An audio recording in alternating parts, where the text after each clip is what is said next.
Dans cette vidéo, tu vas pouvoir apprendre à dériver des fonctions qui contiennent des exponentielles. Ici donc, on a à dériver trois fonctions. La première, f de x égale à 5, e de moins 3x. Alors pour cela, on va s'appuyer sur deux formules.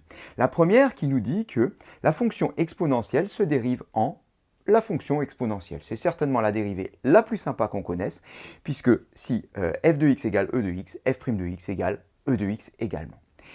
La suivante, c'est lorsqu'on a autre chose que x dans l'exposant. Donc quelque chose du type k fois x. Eh bien, dans ce cas-là, la dérivée sera k exponentielle de k fois x. Il y a le facteur k ici qui passe devant en facteur de l'exponentielle. Il faudra juste s'en souvenir. Eh bien, on va en avoir besoin tout de suite pour la première fonction à dériver, f de x égale à 5 facteur de e moins 3x. Alors, c'est assez simple à dériver ceci. Ce qu'il faut voir déjà, c'est que là, j'ai un facteur 5. Un facteur 5, qui est un 5, c'est un nombre, donc il n'agit pas sur la dérivée. Donc celui-ci, je vais juste le recopier comme ça et je vais l'oublier. Qu'est-ce qui m'intéresse? C'est surtout la fonction exponentielle ici. E de moins 3x avec le facteur k ici, en exposant, qui est égal à moins 3, je mets en couleur. Et tout le travail sur la dérivée, enfin le travail, il n'y a pas grand-chose à faire quand même, je te rassure, va se situer sur cette partie-là de l'expression. Car quand je vais dériver f de x égale, j'ai dit que le 5, je ne m'en préoccupe pas, je le recopie bêtement, il est dans l'expression de la fonction, il est en facteur, je le retrouve en facteur de l'expression de la dérivée. Et le travail se situe là-dedans. La formule nous dit e de kx se dérive en k e de kx. Le coefficient moins 3 ici se retrouve, alors je suis obligé de mettre des petites parenthèses, devant l'exponentielle. Et pour le reste, je recopie mon e de moins 3x. Voilà. Là, j'ai dérivé ma fonction f. Bon, on ne va pas la laisser sous cette forme-là, on peut la réduire un tout petit peu, puisque on a 5 fois moins 3 qui donne moins 15. Donc, ça nous donne moins 15 en facteur. Pour le e de moins 3x, bon là, j'y touche pas, on le garde de cette façon-là. Et voilà, terminé, f' égale moins 15, e de moins 3x. On peut passer à la suivante. Alors, cette deuxième fonction, attention à ne pas confondre avec la précédente. Tout à l'heure, on ne s'était pas trop embêté avec notre facteur 5, parce que 5, c'est un nombre, il ne varie pas, il ne dépend pas de x. Mais la différence ici, c'est qu'en facteur, j'ai x qui est la variable et qui varie. Donc là, on ne peut pas comme ça reporter le x.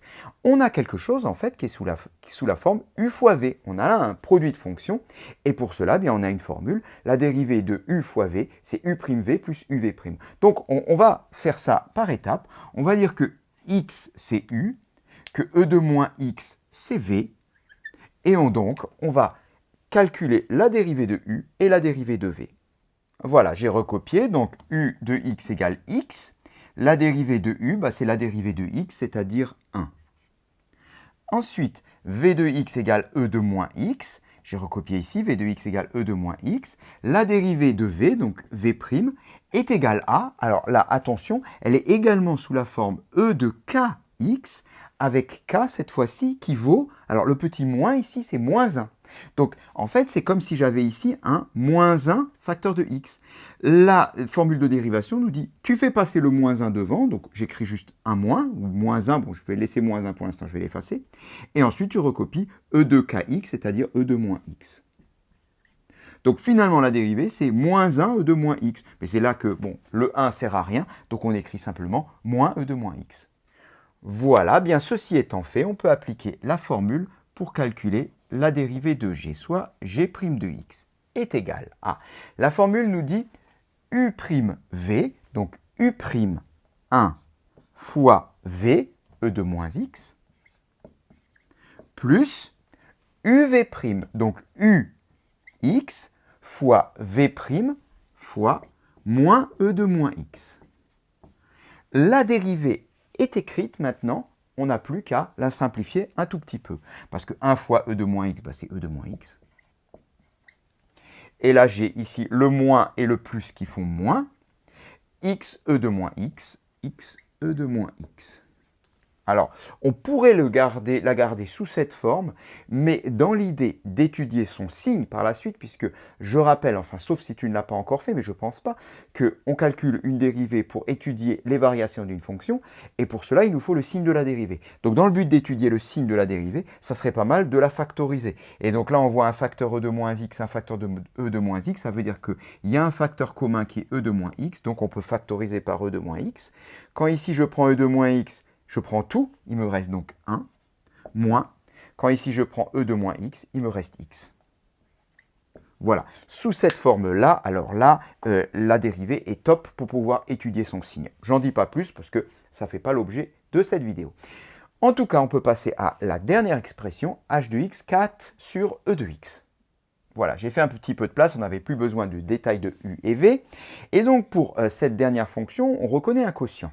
Et on sait dériver un quotient. On a une formule pour cela, hein, je la rappelle, u'v moins uv', le tout sur v carré.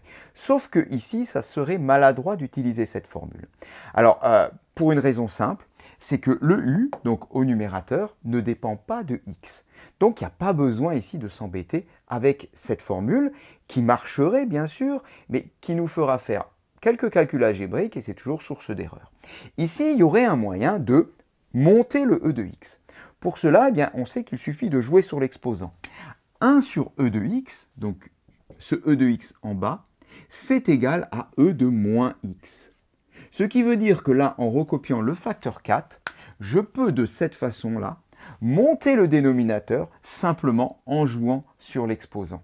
Pourquoi c'est intéressant? Parce que je me retrouve quasiment dans la situation de la fonction f. Et on avait vu que c'était assez facile à dériver. Donc on va plutôt partir de cette expression, qui sont égales, hein, on l'a bien compris. Hein. On va plutôt partir de cette expression pour dériver h. Alors c'est parti, ça nous fait h' de x égale. Comme tout à l'heure, le 4 est une constante, je recopie. Et je vais dériver simplement e de moins x. Alors tout à l'heure, on a vu comment dériver e de moins x. On retrouve encore ici. Je fais passer le moins devant, ça fait moins 1 ou moins tout court. E de moins x. Bon, bah, reste simplement, alors attention, il est bien important là de mettre des parenthèses parce que ça, c'est un produit, hein, et le moins qui est ici, c'est pas un moins de soustraction, hein, il est en facteur. Donc, ce qui veut dire que ce moins, je le fais passer tout devant, ça me donne moins 4, E de moins x. Voilà. C'est pas une dérivée qui est très compliquée, mais elle peut poser quand même quelques difficultés. Si jamais tu as utilisé une autre méthode, il se peut que tu n'aies pas le résultat sous cette forme. Alors du coup, je te donne le résultat que tu as peut-être trouvé. Eh bien, tu as peut-être trouvé la situation qu'on avait au départ. C'est-à-dire que ce e de moins x, tu l'as peut-être en bas. Et si tu l'as en bas, tu as compris que du coup, bah, il s'écrit, eh oui, e de x. Donc si tu as comme solution moins 4 sur e de x, eh bien, c'est absolument juste et c'est une autre forme de notre dérivée. Donc, soit comme ça, les deux sont bons et cette séquence est terminée.